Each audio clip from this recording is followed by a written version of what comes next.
Grazie Norberto. Buongiorno tutti. That's all Italian for today. My apologies for that. You have a very beautiful language, and I'm very honored that I was invited to talk to you about a very strange situation. It is like I have to explain to you why Ajax Amsterdam is much better than AC Milan or Inter Milan in playing soccer. And of course, all you know is the Milan teams are far better than Ajax. But that's the strange situation that I'm in here today. I'm going to explain why private education is better than public education, whereas in Italy the reverse is true. So bear with me for a moment, but I'll go through what we know from theory and practice from earlier research on the private-public school divide. Spiegherà l'apparente paradosso per cui in Italia la scuola statale e quella privata si comportano diversamente dal resto del mondo, in particolare deve difendere la scuola privata in una situazione in cui invece la scuola statale sembra migliore. Una piccola nota, usiamo la parola privata sapendo benissimo che c'è una diversità fra paritario e privato, ma se tutte le volte dobbiamo usare la parola paritaria i nostri ospiti stranieri collassano, quindi si dice privato nel senso di scuola non statale accreditata. We're saying the reason why we use privato instead of paritario, as I told you yesterday. Just go. And is Louisa understandable in the back of the room? Mi sentite fino in fondo? Okay. Ma due insieme non funziona. Yeah. Okay, this is what I'm going to talk about. Where does private education come from? What is the initial evidence of the private-public gap in achievement of their students? I go into 3 theoretical explanations: functional communities, the idea of competition and markets, and then the effective school. Moreover, I present shortly the PISA evidence on the public-private divide. And since I'm here in Italy and I live in Holland, which is a very peculiar case in education, I'd like to share some things about our education system with you that may be relevant for Italy.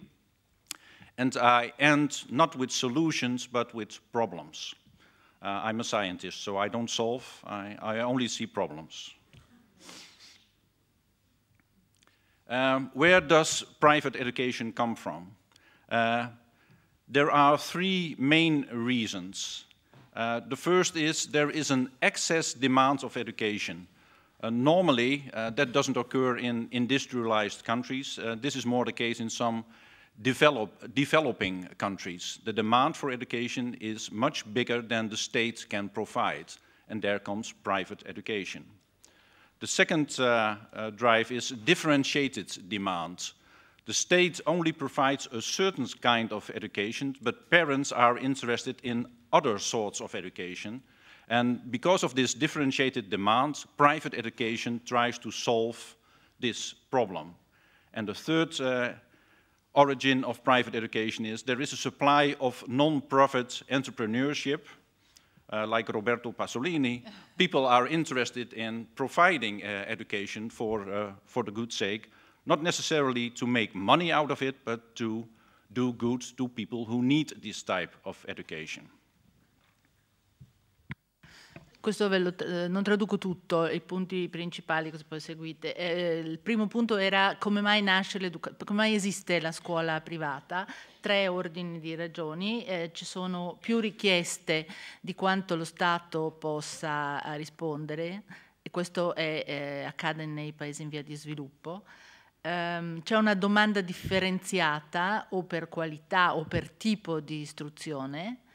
E infine esiste un'ampia possibilità, un'ampia scelta fra scuole che non hanno scopi fini di lucro, si dice in italiano, ma che sono organizzazioni del non forniscono educazione diversa o concorrenziale a quella statale. Okay, this is the initial evidence that private education is outperforming public education. This is a study done in the 1980s in the United States of America by James Coleman, a famous sociologist, and his associates, Sally Kilgore and Tom Hoffer. And what they detected in this big research project was that, on average, private schools were doing slightly better in terms of mathematics achievement than public schools. But if you look closer at the data, here you see the socio-economic status of the students. Here you see the achievement level of the students. In public schools, this is the relation between the socio-economic status of the student and his or her achievement. So the more privileged the family, the better the student is doing. And in private schools, we see the same situation, but the regression line is somewhat higher and indicates that only for those kids that come from underprivileged families, private schools, Catholic schools in America, do better than public schools. So this was the initial evidence that there was something going on in the public-private area. Credo che sia abbastanza evidente dallo schema il rapporto fra status socio-economico e rendimento è molto forte, ma è più forte nella scuola statale che in quella non statale, e quindi è solo per la fascia finale, diciamo, che si sovrappongono, si avvicinano i due rendimenti. To put it in reverse, if you are a kid from a privileged family, it doesn't matter whether you are going to a private or a public school in terms of achievement. Okay, this is James Coleman, just to have a picture of him. Looks like a boxer. He developed the theory of functional communities to explain this situation. And since Louisa is translating what I am doing, I'll skip the next 4 slides. Okay. Yeah? Okay. Here I'm going to the essence of what a functional community is. In a functional community, there is social capital around a school. And this social capital means that people know each other, they trust each other, they convey information, and they have sanctions for those who don't follow the rules. So in such a social capital, there are shared norms, things that are important. And in the Catholic schools, of course, these norms have to do with the Catholic religion, but also with the idea of developing your talent as a child. And there are effective sanctions. So if you deviate from the norm, you will be sanctioned. If you comply to the norm, you will be rewarded. And in such a network, there are clear information channels. Everyone, it's like a little village. Everyone knows everything about everyone. And there is network closure. So if 2 children know each other, then the parents will know each other as well. And they will also know about their children because of the teacher who tells them how their children are doing. And important last aspect is all parents are involved in what is going on in a school. Like in the small village, everybody feels involved. L'ipotesi di Coleman, che poi viene ripresa da altri, addirittura Anthony Reich parlerà di effetto scuola cattolica, perché è particolarmente presente, come Roel sottolinea, nelle scuole cattoliche, ma non esclusivamente, possiamo dire quelle da noi si chiamano le scuole di tendenza, è che nelle scuole cattoliche si caratterizzano come una comunità funzionale. Una comunità funzionale è un gruppo di persone che dispone di un capitale sociale, che crede nello stesso tipo di valori, che ha, diremmo noi, un chiaro progetto educativo, che condivide le norme e là dove le norme vengono infrante esiste un sistema di punizioni che può andare semplicemente dalla marginalità sociale, non è necessariamente una sanzione di tipo legale. Le informazioni passano da canali chiari e ci sono forti relazioni fra i 3 livelli di utenti della scuola, sia tra dei genitori tra loro e dei ragazzi tra loro, che dei genitori con gli insegnanti e con i ragazzi. Il coinvolgimento delle famiglie è molto elevato e quindi l'intera scuola si caratterizza come un gruppo con forti legami, credo che il termine usato da Coleman fosse connectedness o qualcosa di simile, come elemento qualificante della scuola e del progetto educativo. Okay, so this is the most important point about a functional community. The network is closed, the children know each other, the parents know each other, and if the line between a parent and a child is cut, so the child, for instance, plays truant, does not go to school, because of the tie between these 2 children, this parent will know, and because these parents have a tie, this parent will know what his own child is doing.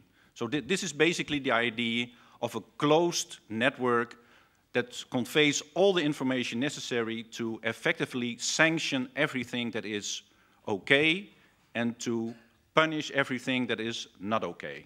L'esempio è molto chiaro ed è che, dato che tutti sono legati, se questo bambino bigia, questo bambino lo sa, lo dice al suo papà, lo dice alla mamma di questo bambino e quindi il comportamento viene individuato e sanzionato.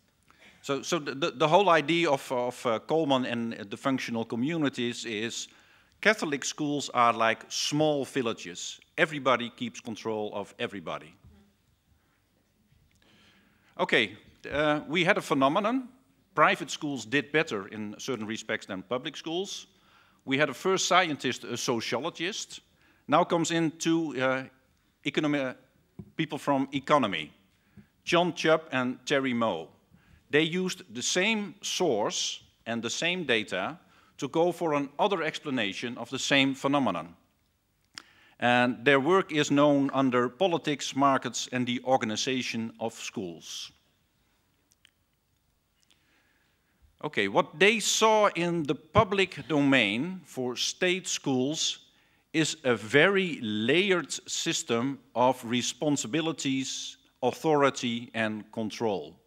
A federal government in the United States that controls the state government, that controls central office bureaucracies, that controls superintendents, and that have local school boards. So there are 5 layers in the system, very bureaucratic, and very complex because everyone tries to control what's going on in this layered system. Questo mi sembra chiaro, c'è il problema del controllo burocratico che è vincolante. Okay, now the arguments of Chubb and Moe in favor of private schools have to do with 4 areas. The first is, who are the constituents and consumers? In state schools, the constituents are almost anonymous bodies, whereas in private schools, the constituents are the parents. They are small and homogeneous groups. The consumers in public schools have no power, whereas in private schools, they have power. And this power is exercised with 2 things. If you don't like what the school is offering your child, you just go away, exit. And if you don't like it, you use your voice. You talk to the principal. Well, using your voice you can also do in public schools to a certain extent, but exit is hardly possible. Then there is the domain of autonomy and control. In public schools there is hardly any autonomy, whereas in private schools there is a lot of autonomy, both with respect to hiring and firing teachers, as with respect to the curriculum, what is taught and how it is taught. And, of course, there is purpose and performance.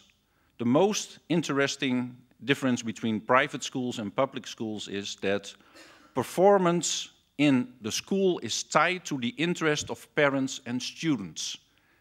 So it's not the state that decides what is of interest for parents and students, but the school makes sure that it is tied to their interests. So there is a better link between the consumer and the producer. Lo schema di Chubb e Moe è un confronto che Roel ha schematizzato benissimo fra le scuole pubbliche e private. Nelle scuole pubbliche statali e private, nelle scuole pubbliche i fondatori sono i più vari, mentre nella scuola privata sono ben definiti e pochi, e gli utenti non hanno quasi potere, nella scuola privata ne hanno molto, se ne possono andare, non possono certo parlare col preside come nella scuola statale, ma soprattutto votano coi piedi, si dice, se non sono d'accordo ritirano i figli. Le scuole private sono autonome e non sottoposte al controllo gerarchico, mentre le scuole statali non hanno una ridotta autonomia, si parla degli Stati Uniti, oggi in Italia è un po' diverso, e sono controllati dai politici, dai burocrati e dai gruppi di interessi. Il progetto didattico è un compromesso fra i vari interessi dei fondatori, mentre quello che guida il progetto didattico nelle scuole private è l'interesse, è rispondere meglio alla domanda degli utenti. Actually, of course, this is a very brief summary of what Chubb and Moe did. Actually, they looked for the whole data set of James Coleman, and they provided information that supported this scheme. Moreover, they used some things that later came known as the factors that distinguish effective schools from mediocre or ineffective schools. Now you don't see a picture, because one of the authors of the book is me, so you see me here in front. The other is Jaap Scherens, my colleague at the University of Twente, where I was working at that time. And we wrote a book called The Foundations of Educational Effectiveness. And the basic finding of all research in this area is that schools differ in their effects on student achievement.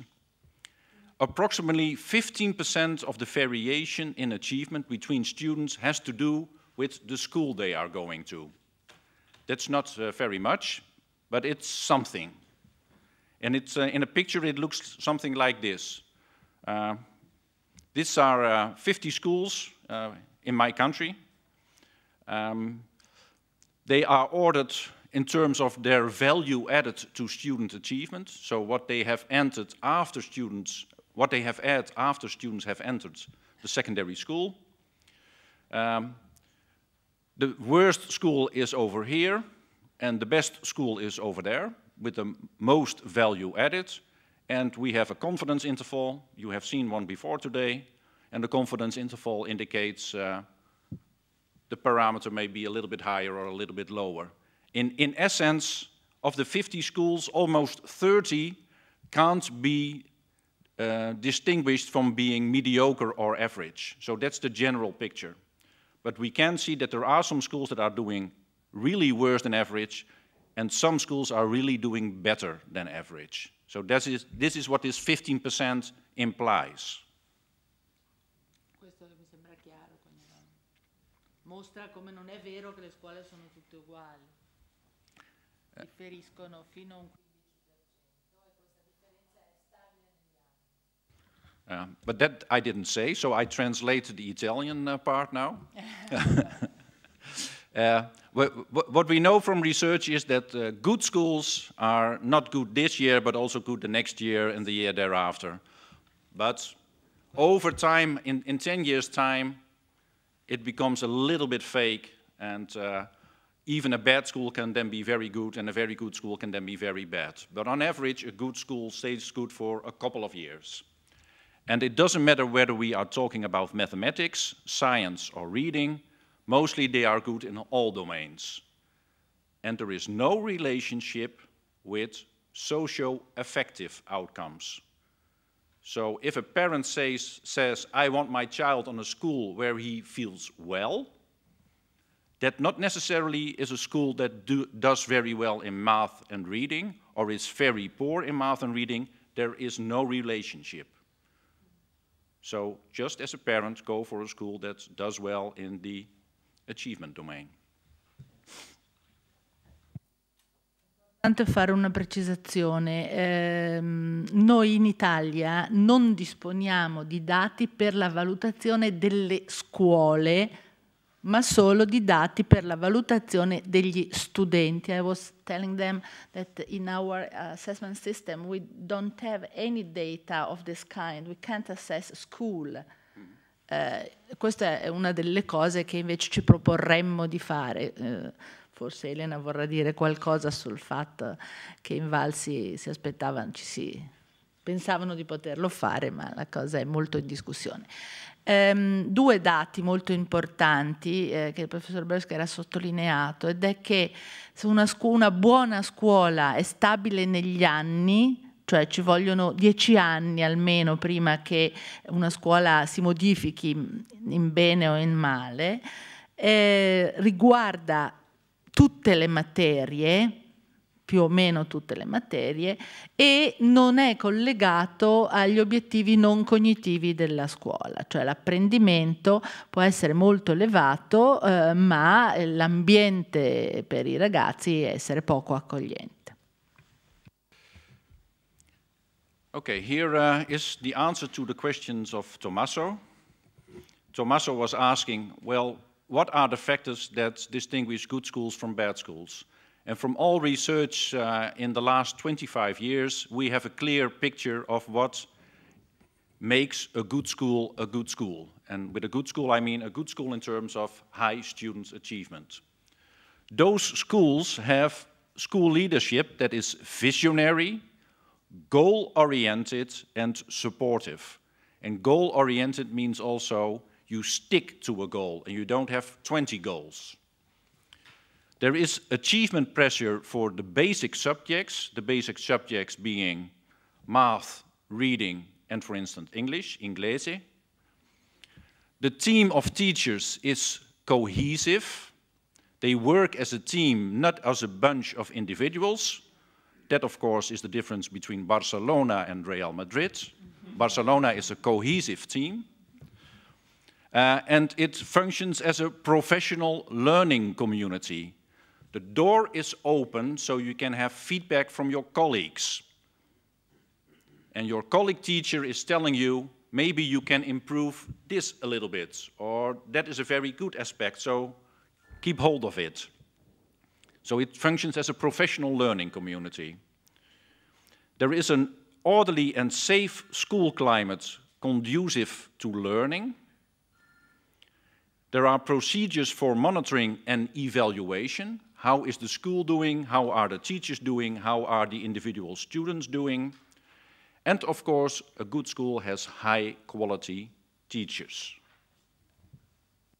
La risposta alla domanda di Tommaso su quali elementi caratterizzano una buona scuola, al primo posto c'è, se ce n'è qualcuno presente, un dirigente che abbia una impostazione tesa verso l'alto, la parola visionario in italiano è un po' negativa, ma ci intendiamo, che sia orientato a ottenere un fine e non 100.000, e che faccia crescere, supportive, le persone che lavorano con lui. È importante che ci sia una pressione per la riuscita sulle materie fondamentali, è importante che gli insegnanti non siano una sporca dozzina ma costituiscano una comunità professionale coesa, che il clima della scuola sia ordinato e sicuro in modo da facilitare l'apprendimento, che ci siano procedure di controllo e di valutazione e infine insegnanti molto preparati.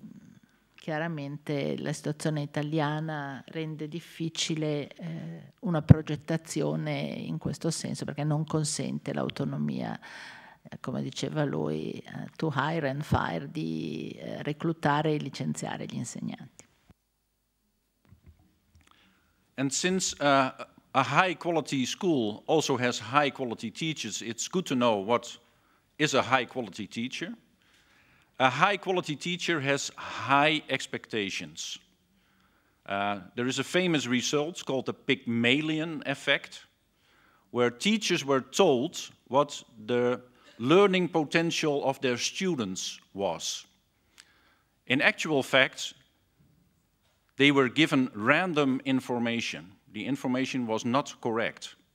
But when the teacher thought that the child had much learning potential, by the end of the year, the child was performing very good, far above what was normally expected. So that indicates that as a teacher has positive and high expectation of a child, he can bring that child to levels not envisaged before. The second, of course, is create opportunities to learn, provide a good curriculum, good textbooks, increase students' time on task. If education and learning is important, then make sure you have time for it. Monitor students' progress by testing them or sitting with them as a teacher and assessing how far they have proceeded through the curriculum. And provide informative feedback, not only good or bad, but in terms of what is good, what can be improved, and make sure that there is positive reinforcement. Stress what has been gone okay. Le caratteristiche del buon insegnante, elevate aspettative nei confronti degli studenti, l'effetto Pygmalione che molti di voi conoscono, creare quindi opportunità di apprendere, dare ai ragazzi il tempo sufficiente, controllare i loro progressi e l'ultimo aspetto molto importante, dare loro un costante feedback, un controllo costante del punto in cui sono arrivati, rinforzando i loro miglioramenti. Yeah, I see. So now we had this phenomenon of private schools doing better than public schools. We had three sorts of explanations. Maybe they function as functional communities. Maybe there are market conditions. Private schools have to work for their enrollment. And are afraid of possible exit options exercised by parents, that they will leave the school if they do not perform up to expectations. And probably they demonstrate more of the effectiveness enhancing conditions that I just mentioned, the effective school and the effective teachers. The empirical evidence, however, is rather thin. As thin as the Italian case for public and private schools. Every now and then we find an indication that the theoretical explanations may have some substance, empirical substance to it, but we never succeed by going over 5 to 10% explained variance, meaning that most of the phenomenon we can't explain, 90%. Yeah, so that's the situation. Questi sono gli elementi che prima sono stati detti, potrebbero spiegare il miglior rendimento delle scuole private rispetto alle statali, però non si riesce mai a spiegare se non dal 5 al 10%. Il 90% dell'eventuale differenza non è spiegabile da nessuna di queste tre ipotesi e penso neanche dalle tre combinate. Since I was involved in Learning for Tomorrow's World, that was PISA 2003, where mathematics was of focal interest, I helped the OECD Secretariat with sorting out which schools did better than other schools. In 2003, we noticed that in the domain of mathematics, private schools did 33 points better than public schools on average. So that is the general situation. Once again, as with the Italian analysis that we just have seen, the advantage disappears if you take into account the enormous differences in socio-economic and social-cultural intake of the schools. It totally disappears. In 2009, well, the results were just presented, the same situation is for reading. private schools do far better than public schools, but the advantage disappears in general in the OECD countries when you take intake differences into account. Does this imply that we know something about public and private schools? I would say no. So the answer is no, for two reasons. First of all, PISA is cross-sectional. It means you only have a fixed time point at the age of 15, and in Italy it means the children have just enrolled the next stage of education.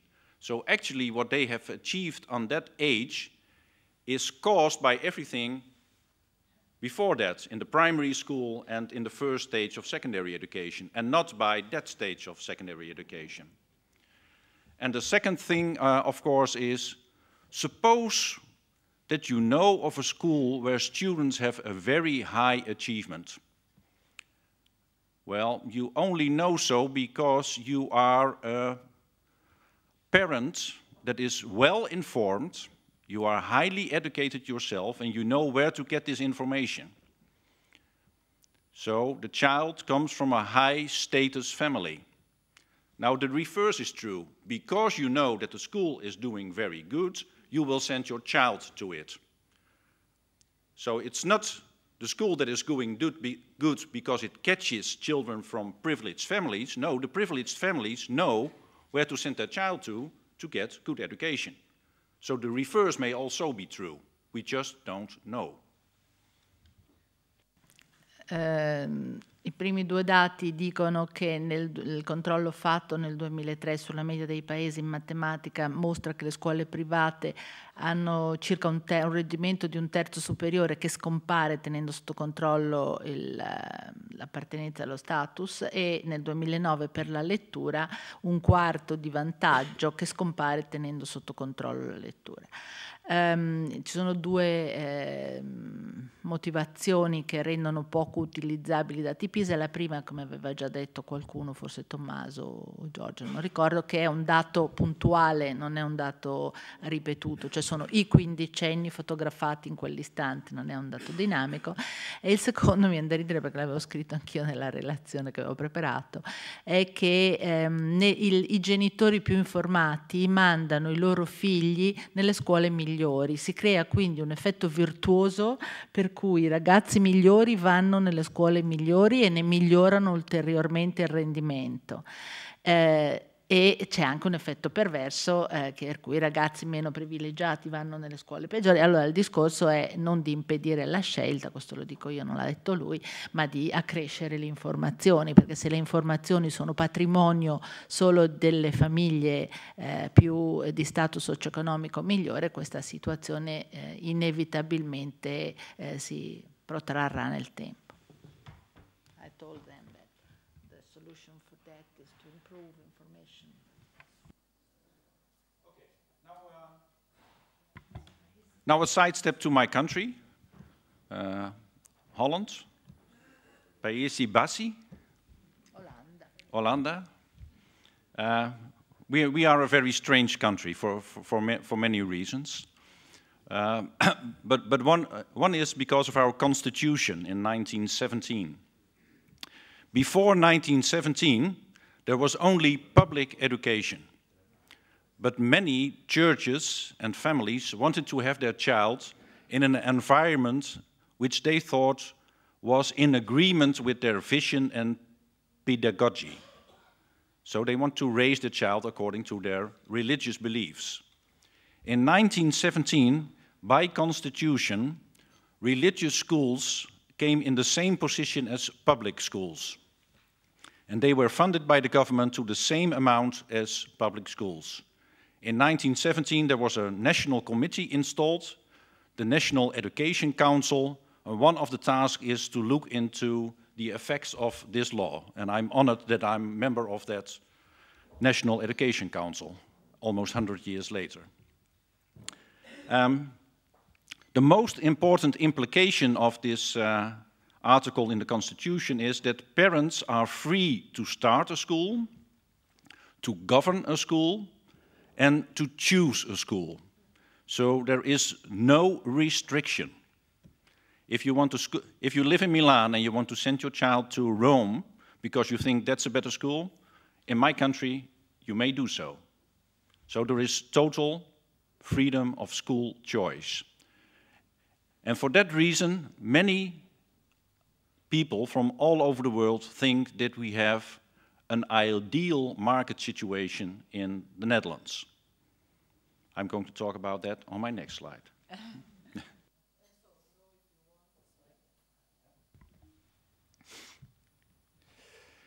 And that's because people don't know much about economics. Because what is a free market? In a free market, you like to produce education, you want to start a school, then you should have free entrance to the market without much regulation. You should be free with respect to the product that you want to deliver. In the case of a school, what you teach your children. So it's totally up to the producer. You are free with respect to how you will produce this product. Let's say the didactics. And you are totally free with respect to setting a price.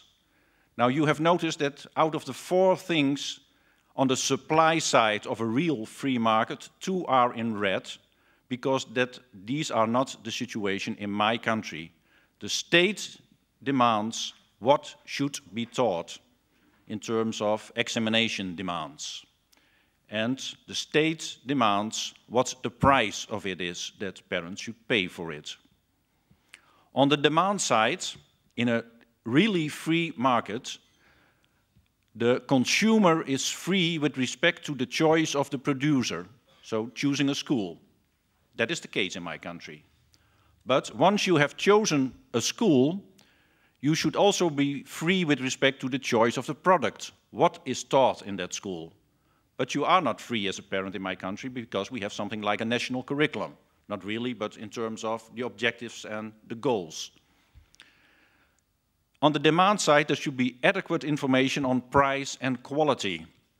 In my country, it's very difficult to get at it, to know what the price and quality is of 2 different schools in the same region. And of course, there should be direct and full cost covering payments by the consumer, which of course is not the case because government funds public and private education in my country. 1917 la Costituzione prevede in Olanda che le scuole siano finanziate tutte nello stesso modo, cattoliche, protestanti, statali, quindi private e pubbliche, e che i genitori possano aprire, gestire e scegliere una scuola.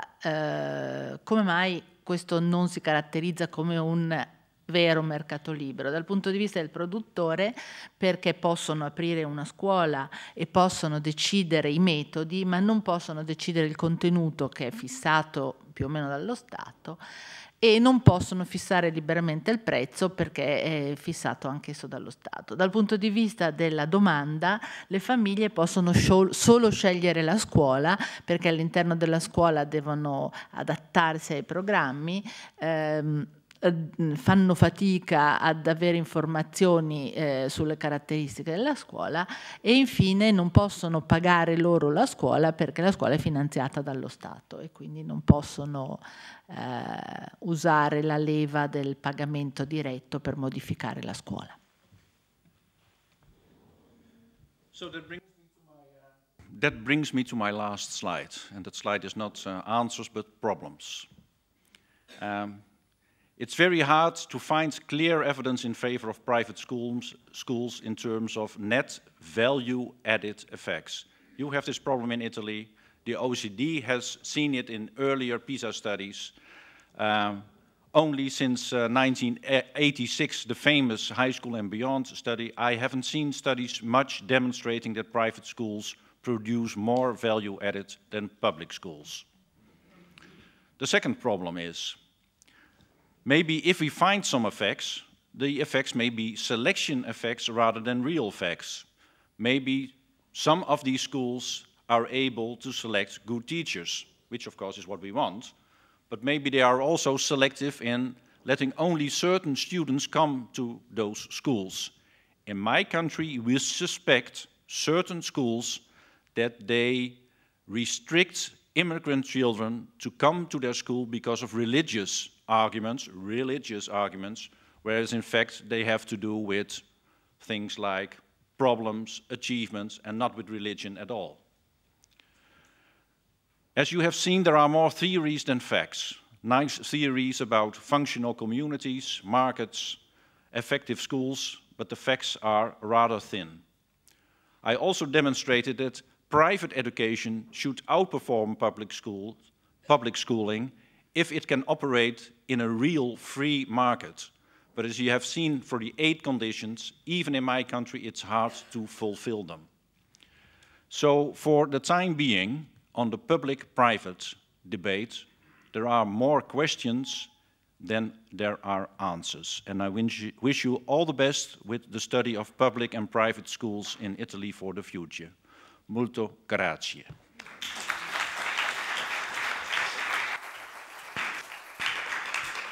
Allora, come vi adesso detto prima, il professor Bosker chiude con una serie di problemi dicendo che è difficile, cioè non c'è un'evidenza contro o pro, in favore o contro la scuola privata in termini di effetto netto della scuola, cioè da imputare non al tipo di insegnanti che sceglie o al tipo di studenti che ammette.